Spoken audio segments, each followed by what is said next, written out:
Ruby. Baby Toby. Good morning, Tonga. Good morning! May hindi maamin? Ilabas mo na yan sa akin. Toby in the morning.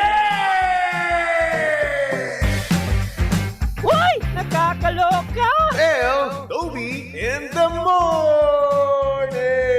Tell Toby in the morning.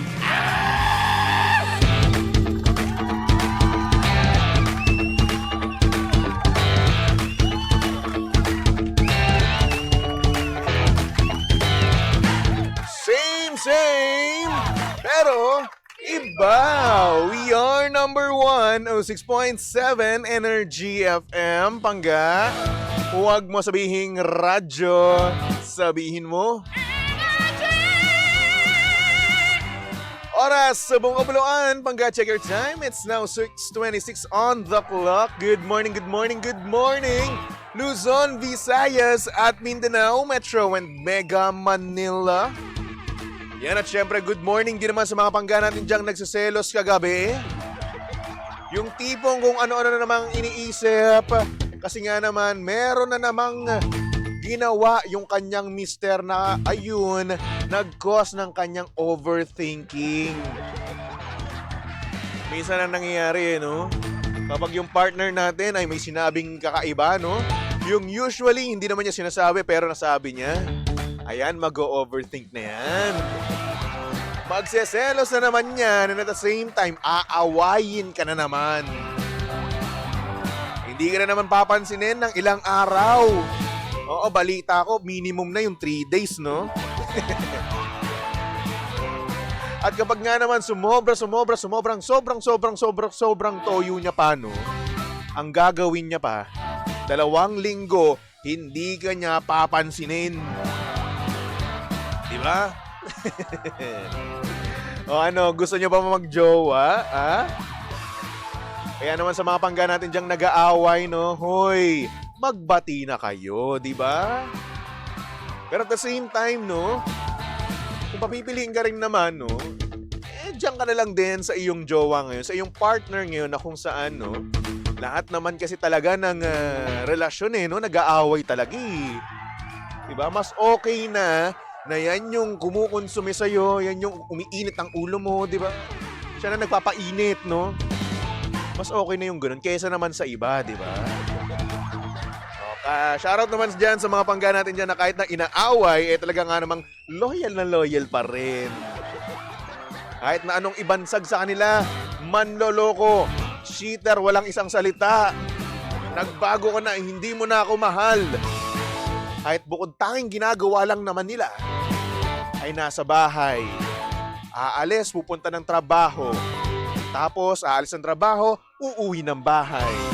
Bahay, trabaho lang ang kanilang buhay. Diba? Sana pa ng ibang ng mga ibang dahilan para mag-away kayo. Kaya naman, hello sa mga pangga natin dyan na super duper ultra mega loyal. Yung tipong hindi nanloloko, hindi nambababae, pero ngunit sa balat tapuat, sa panag-inip ng kanyang jowa, manloloko siya. Kaya yan, pagkagising, magkaaway. Di ba? Sakto, no? Kapag mansari nyo, ganun na ganun siya. Kung kailan mansari, no? Saka siya naging dragon. Kaya naman hello sa mga pangga natin diyang may jowa pero magkaaway ngayon, hoy, magbati na kayo. Pero kung hindi man, no, siguro take time muna, no. Oo. Cool down muna kayong dalawa, magpalamig. At syempre kapag nag-cool down kayo, no, wala kayong magawa, no. So kung ako sa inyo, maglaro na lang kayo. Diba? Kaysa naman sa mambabae kayo, manlalaki kayo, maglaro na lang kayo. Kasi nga naman sino ang may ayaw ng fun and exciting na laro, lalong-lalo na kung boring ang oras mo, di ba? Kaya naman kung mahilig ka sa Tong Its at iba pa, tara na sa Game Zone.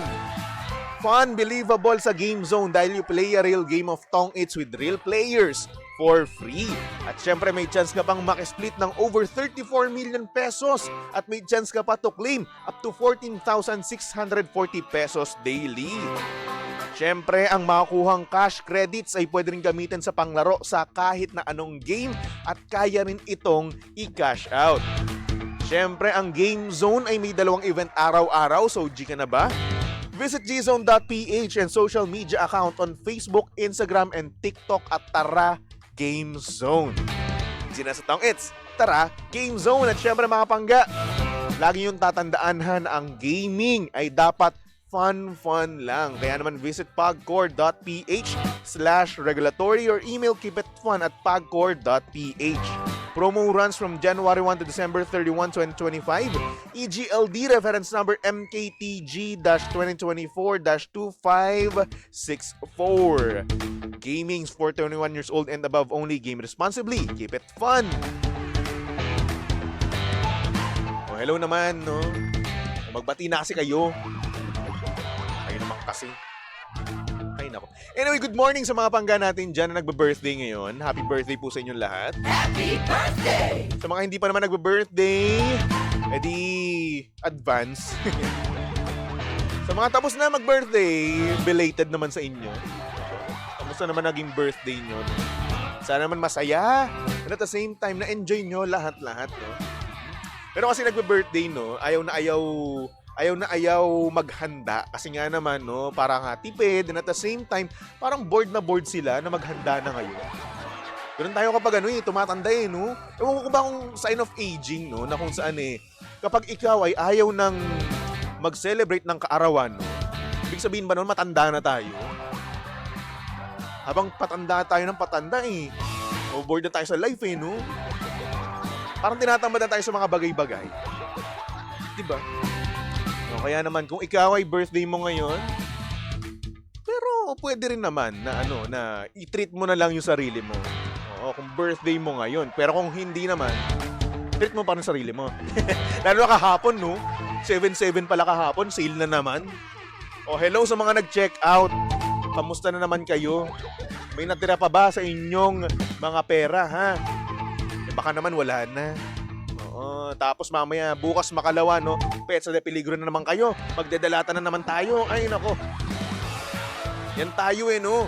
Ang taong gipit sa delata kumakapit. Di ba no? Hana Joy Marabe. Sabi niya, good morning baby Toby. Another day, another lakad na naman. Haha. Ayun lang. Ayaw ba maglakad? Mas masarap kayo maglakad. Alam niyo tayo, no, habang tayo tumatanda, habang tayo nagtatrabaho, busy tayo magpayaman, no, nakakalimutan na natin maglakad ng maglakad. Diba? Buti nga ngayon, nauuso na naman yung mga marathon Mga nagja-jogging, diba? Mga artista, ganun kagad mga ginagawa nila. Oo, umaga, gabi, no? Minsan pa nga, hapon. Sina nga dyan si Alden, si Barbie Fortesa, at meron ding gamer no na streamer dati, si Biancakes. Oh, sila ngayon tumatakbo na. O tayo kailan? Alam niyo gusto ko rin mag-jogging no kasi nga naman medyo ramdam ko na no na yung katabaan natin no. Eto na Feeling ko hindi na ako healthy ngayon no. Actually ito makakwento ko lang naman no. Nung Sabado no, nag-aasaran kami ng pamangkin ko. Tapos yung shorts niya, hinubad ko sa kanya. Tapos tinaas ko dun sa sa pinakamataas na pasimano, no. Tinalon ko yun. Ako naman, naisipan ko naman na talunin yung ceiling namin kasi dati abot na abot ko yun O yung ceiling namin, pag tinatalon ko yun, abot na abot yun, napipitig ko pa nga yun Ngayon, dude, hindi na. Sign of aging na ba to o hindi naman kaya? Ibig sabihin ba na ito, ang bigat-bigat na ng katawan ko? Diyos ko, day. Ito na ata ang dahilan. Ito na ata ang sapat na dahilan para ako ay magbalik loob sa pag-gym, sa pag-workout, sa pagtakbo. No, mahalaga rin naman talaga, no? Yung mga ganung bagay, yung exercise sa katawan natin. Diyos ko, awang-awa ko ng sarili ko. Pinilit ko talaga, kahit na anong pilit ko, hindi ko pa rin talaga maabot. Yan ang nangyayari. Pag lagi ka lang nakaupo, tas kain. Kaya naman hello sa mga pangga natin dyan na talagang nag-iisip na, nagbabalak na sumama ng marathon, sumali, no? Mag-jogging paminsan-minsan. Ano yan eh, stepping stone yan eh. Yung paminsan-minsan na yan, magiging everyday na yan, di ba? Oh, wait nyo lang. Pag ako nagkaroon na ng oras, G na agad dyan. Sabi ko talaga sa inyo, pag nanumbalik yung abs ko, huyo kayo sa akin. Sabi ni Jeff, try mo din mag-morning jogging, DJ Tobes. Miski walking lang ng 1 oras, sarap sa feeling. Actually, oo. Diba? Lalo sa umaga. Kasi yung hangin kasi sa umaga, no, sariwang-sariwa. Kaya ayun, parang ang sarap singhutin. Diba? Lalo na dun sa Cavite, no? Sa Cavite kasi, dun sa may labas ng subdivision namin, ano siya? Bukid siya. So, masarap talaga yung simoy ng hangin sa umaga. Nako. Sabi naman ni Mami Rosie Lopez, humina na tuhod mo, baby Toby, kulang sa push-up yan. Actually, medyo humina na nga yung tuhod ko ngayon. Konting lakad, konting takbo ko, no? Na-injured ako eh. Oo, sa tuhod, 2 beses. Isa sa basketball, isa sa kasyungahan namin ng pinsan ko. Tapos ayun, it's so ouchy na. Sabi ni Alvin, wow, subdivision mayaman. Ay hindi, kami lang po yung mahirap doon. Kami lang yung dokha doon, no? Huwag kang ano dyan. Ay nako, anyway, mga pangga, ang dami ko ng ebas dito, no? Meron tayo ngayong sender, no? Kaya naman pasok na natin yan dito sa Titi in the Morning. Oh yeah, Titi in the Morning. Ang aga-aga ha. Tell Toby in the morning.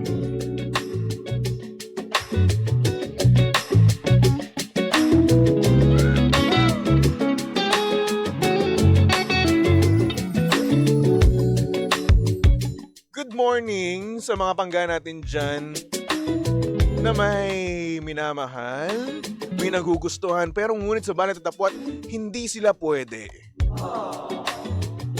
So bakit nga ba hindi sila pwede? Ito ang storya ng ating sender. At ang sabi niya dito, good morning, baby Toby.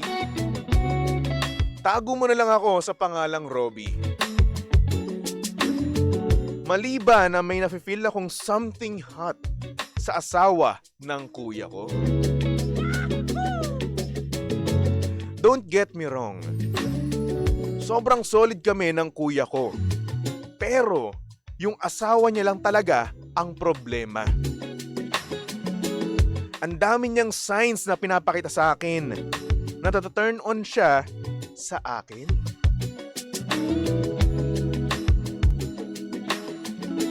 Yung mga pasimpleng hagod sa likod. Pagdikit niya sa akin palagi.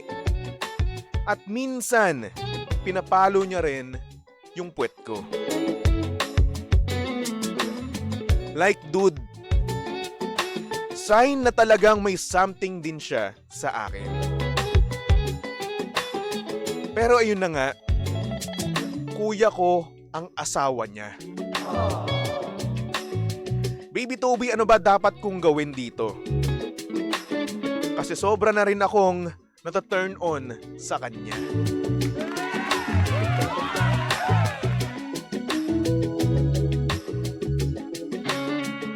And ano sa tingin mo? Mali ba yun? Mali ba na may something ako sa asawa ng kuya ko? Thank you so much, baby Toby.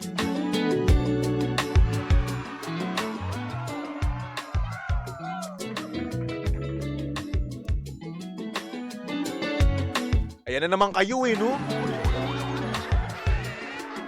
Ngayon, nabubuisit na ako sa mga ganito eh. Oh, ang dami na... Lately, no? Yun napapansin. Lagi nilang sinasabi, mali ba na ganito ganyan? O, mali ba na may nararamdaman ako sa gantong tao na may jowa? Nakakabuisit na kayo. At ang matindi pa dito, tinatanong pa kung mali yun, no? Diyos ko, anong utak meron kayo? Para kayong nagtanong sa akin kung bilog ba ang circle. Di ba? Yung utak nyo kakaiba eh.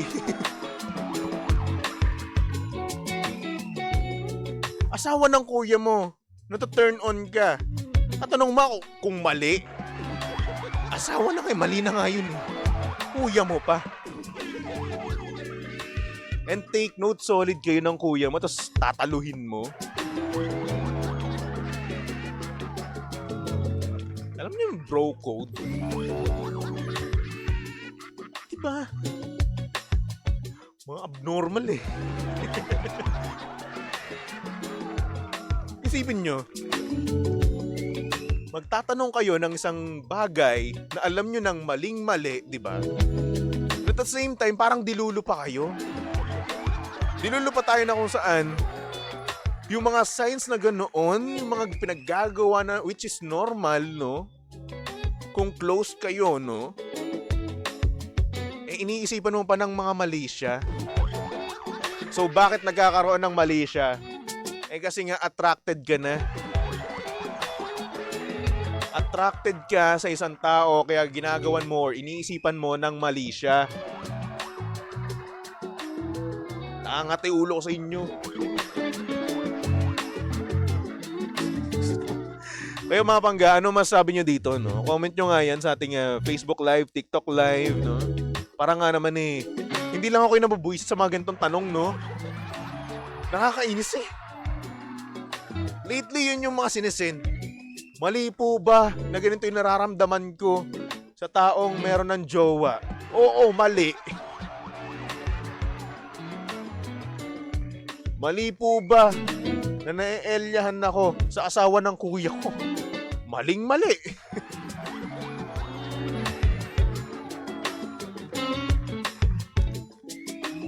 Yung kilay ko gusto kong bunutin eh. Ano ba naisipan nyo, no? Ano bang naisipan ng ating sender, no? Kung bakit ganito yung mga katanungan niya, yung mga tanong-tanong. Hindi mo ba naisip sa sarili mo na dapat hindi ko to nararamdaman? Dapat hindi ako ganito sa asawa ng kuya ko? Solid na solid kami ng kuya ko, ba't ko tataluhin, di ba? Minsan nga eh, no? Kapag nagjowa yung kuya mo, no? Yung kapatid mo, tapos nag-break sila, hindi mo na yung jojowain eh. Di ba? Ganun yung nangyayari. Ngayon, habang mag-asawa sila, happily married by the way. Di ba? Tapos saka mo mararamdaman yung ganito. Tatanong mo pa? Anong meron sa'yo? Sabi ni Kentam, pwede po ba murahin yung sender? Oo, pwede. Kung pwede lang eh. Minura ko na yan dito eh, no? Sabi ni Zamora, tanong na patang-hatang. Diba? Yung ibang tao eh, no? Habang tumatanda, pasyong-asyong eh. Well, I could be wrong, no? Baka nga naman talaga meron something din yung kanyang asawa, no? I could be wrong or we could be wrong, no? Na manghusga kagad, no? But at the same time, no? Yung idea na gusto mong magkaroon kayo ng something, no? Something hot ng asawa ng iyong jowa. Nakalimutan ko si tawag eh. Asawa ng iyong kapatid pala. Bilas ba yun? Alam ko sa lalaki, bayaw. Pag lalaki sa lalaki. Basta yun, in-law mo na lang. Diba? Yung idea na magkaroon ka ng something at gusto mong magkaroon ng something sa inyong dalawa ng in-law mo, no? Or basta yun. Ano ba tawag doon? Comment nyo nga. Nahihirapan na ako eh. Pero yun, masama yung ganong idea, no? That's bad. Kasi una sa lahat, pamilya na kayo. Asawa siya ng kuya mo. At mahal na mahal mo ang kuya mo. And I'm sure na hindi yun gagawin sa'yo ng kuya mo. Diba? Sabi dito ni Toto, pa-shoutout kami, Baby Toby, dito sa Esta Fine Color Taguig. Kay Engineer Bobby, Foreman, Ray, Monteclaro, Aldrin Bugoy, Arnel, Tolitz, Boboy, Pando, Dino, Tatay, Bien, Arnel, Dino at marami pang iba. Kulang pa ba yun? Kulang pa ba yung pina-shoutout mo? Marami pa kayo dyan. Oh, hello sa inyo. Sana na-trigger din kayo sa kwento, no? Sabi ni Maritoni, kalma lang, Baby Tube. Ayoko. Nabubuisit ako eh. Halata mo ng mali yun eh. Tatanong mo pa? Loko-loko pala kayo eh. Hello din sa mga pangga natin dyan sa TikTok live, no? Nakalive nga pala tayo sa TikTok, by the way. Hello kay Arken. Sabi niya, hello po, welcome to me. Welcome naman sa'yo. Kay Melon F16, hello. Kay Gulp, sabi niya, sir, pa-shoutout kay Palse Seryo, security guard ng Paombong, salamat po. Hello po sa inyo dyan. Hello po kay Sir Palse Seryo. Tama po ba yung pagkakapronounce ko ng pangalan nyo? Palse po ba talaga? Oh, hello po sa inyo. Yan. Alam nyo, dapat hindi natin yung ginagawa, no? Hindi dapat tayo tumatalo ng asawa, ng ex, ng mga kapatid natin, di ba? Kumbaga, respeto na lang yan eh, no? Isipin mo, naging kayo ng ex ng kuya mo. Pupunta yan sa inyo, magpapakasal kayo. Ano lang ma-feel ng kuya mo, ng kapatid mo, di ba? O, tama, hipag pala tawag doon. O yun, hipag. Di ba? Ano pa kaya kung yung hipag mo ay gusto mong magkaroon kayo ng something, no? Mas worse, bembang. Diba? Maling-mali yun. Maling-mali na umano ka ng hipag mo. Diyos ko.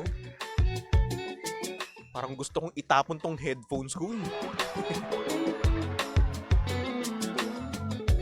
Pero stop it, no? Hanggat maaari, no? Tigilan mo na. And yes, kung ang tanong mo man, kung mali ba yung na-feel mo, no? Oo, mali yun. Ako na nagsasabi. I'm sure hindi lang ako yung nagsasabi ng ganito, no? Marami kaming iba dyan na nagsasabi or magsasabi sa'yo na mali yun, par. Mali na magkaroon kayo ng something ng hipag mo. Alam mo kung ako sa'yo, no, maghanap ka na lang ng iba. Ang daming dating app ngayon na nagsisilitawan, no? Sa TikTok, madami na rin. Sa Facebook, meron. Oh, saan ka pa? And I'm sure naman may TikTok at Facebook, di ba? Ngayon, libre lang, par. Facebook dating. Kung gusto mong magbayad, andyan ang Bumble. Andyan ang Tinder. Oh. O, tama tong sabi ni Mitch, no? What if may asawa na din pala siya? Tapos, no, yung asawa niya or yung asawa mo, no, ay magkaroon din ng something sa kuya mo. Ano mga feel mo nun? Baliktad naman yung sitwasyon, no? What if gano'n yung mangyari? Ano mga feel mo? Di ba masasaktan ka rin? Na yung kapatid mo na sombra mong pinagkakatiwalaan at mahal mo ay tatraydorin ka. Nakakabulol. Diba? Sobra-sobra yung pambabackstab nun. Par. Sobra-sobra. Sobra as in super duper ultra mega sobra. Yung pagiging traitor mo sa ganung bagay, no? Ay, nako. Sabi ni Mitch, kurutin na sa singit yan. Uy, parang gusto ko rin makurot sa singit. Charot! Sabi ni Brian, kakanood siguro ng Viva M. Yan. Good morning po. From Midsayap, North Cotabato. Hello po sa'yo, Brian. O, baka naman. Baka nga, ganun. Tayo, tigil-tigil nyo na nga yan. Wala pong kilala dyan eh. Sherwin, hello. Sabi ni Golps, Sir, isa na lang po. Shoutout po sa ex ko na si Rodaline Salinas Gamboa ng Pampanga. Salamat po. Uy! May hindi pa nakaka-move on. Patay tayo dyan. Move on na. Hello din kay Romel Dairit. Yan. From Isle of Man, Douglas. Hello po sa inyo. Kay Catherine Nunez, hello. O, sino pa? Si Auden. Sabi niya, shoutout sa ex kong manloloko. Magbago ka na. O, yan. Ang dami manloloko ngayon, no? Oo. Ay, nako. Para sa ating sender, no? Huwag ka na rin, huwag ka nang magkaroon ng something dyan, no? Huwag ka nang tumulad sa iba. Oo. Alam mo, ang buhay, hindi yan parang pelikula na kung saan pwede kayong magkaroon ng something, no? Ng inyong hipag, di ba? Tigilan nyo na. Hanggat maaga, may walay ka na. At huwag mong gawing something, no? Yung mga karaniwang ginagawa niya. Wala yun. Normal yun. Oo. Close lang talaga kayo. Huwag mo lagyan ng mali siya, no? Good. Anyway, para sa mga pangga natin dyan na gusto magpatawag, pwede rin naman yan. Ayan, PM lang kayo sa aming Facebook page. Hanapin nyo lang, Energy FM 106.7. At kung gusto mo, no? Kung gusto mo na mag-send ng mensahe kagaya ng ating sender, ayan, PM lang kayo sa aking Facebook page naman, BabyToby1067. Okay? Alright. At syempre, hello din naman sa asawa ni Angela. Sabi niya, pa-shoutout po sa asawa ko na laging busy sa work, hindi na ako minamahal. Ayun lang. Oo nga, no? Kapag yung partner mo laging busy sa work, wala nang oras sa'yo. Wala nang pagmamahal. Nalimutan ka na nun. Oo, ibig sabihin yan, meron na yung ka-office romance. Oo, meron na yung kalandian, meron na siyang ka-love team sa opisina nila. Di mo lang alam. Ay nako, anyway, for our next song, no, here's a song from The Ones, titled Hindi Tayo Pwede. O, para to sa'yo, sa ating sender na si Robby. Ito dapat yung kanta mo para sa yung hipag, okay? Kaya naman tumutok lang dito sa estasyong same, pero iba. We are number 1, 06.7 Energy FM. Pangga, huwag mo sabihing radyo, sabihin mo